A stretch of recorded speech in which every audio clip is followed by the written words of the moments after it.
I'm going to be planting some garlic today. A couple things you're going to want to know about garlic. Now, you're going to want to choose either a soft neck variety or a hard neck variety. Now, I have an organic Czechoslovakian broadleaf variety that's a soft neck. Now, the thing that I like about soft neck is the flavor is milder. It's more similar to what you get in the store. You can braid them. They store a little bit better. The bad thing about soft neck is they're not quite as hardy as the hard neck. Now, the good thing about the hard neck, obviously, is they're hardier. If you're really in the north, zone 5 or lower, hard neck might be a good way to go. Now, the other thing is the hard neck has more of a wild type flavor. It's more similar to similar to what garlic would be out in the wild. Another thing you're going to want to do is right before you plant, you're going to want to separate the cloves.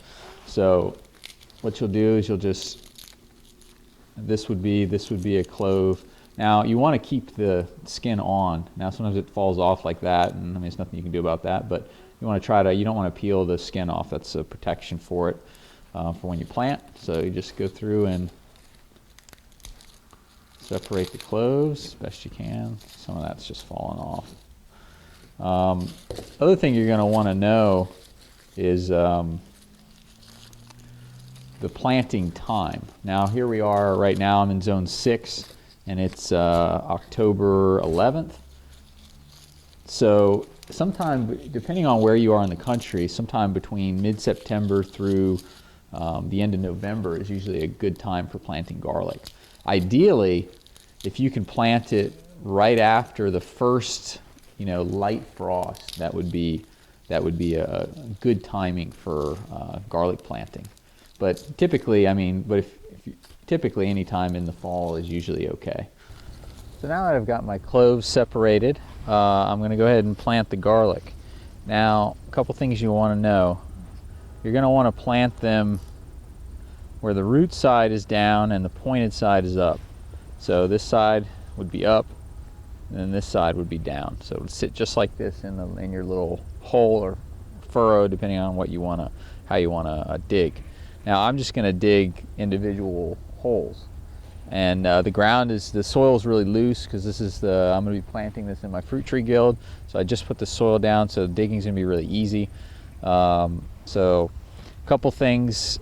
You're going to want to plant the garlic at about a 2 to 3 inch depth, and you'll want to have at least 6 inches between the space between the garlic. Another thing is garlic does not compete real well with weeds. So if you've got any, like I'm already starting to get some weeds coming up here. I planted some clover, but some of the stuff isn't clover. So I'm going to try and weed some of this stuff out. And then because the soil is nice and loose, I can literally just take my little hand trowel and just make a little hole, fit it up, and then it's done. So and then we'll do another one. My hand trowel is about 6 inches, so we can do another one right about here.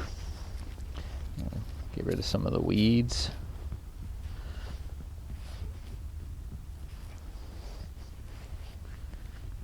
We'll make another hole.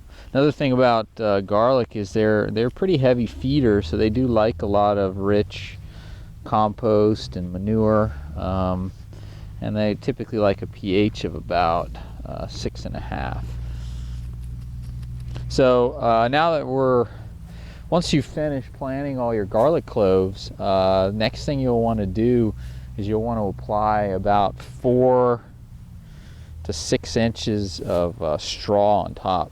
Now this is straw that I was using for my clover seed to help that germinate, but you're going to want to use a very heavy layer of straw. Now I'm not going to put that down until probably maybe a month from now. I'm going to wait till it gets colder, and then I'll pile the straw on for the winter. Because basically the reason you want to do that is garlic doesn't really particularly like to have the freeze and thaw. It likes a much more even temperature. So if you can pile a heavy mulch on top over the winter time, it'll certainly like that. And by the time spring rolls around, that 4 to 5 inch layer of straw will have cooked down to a couple inches will have compacted down, and then your garlic can come up through that. You might have to remove a little bit of the straw depending, but that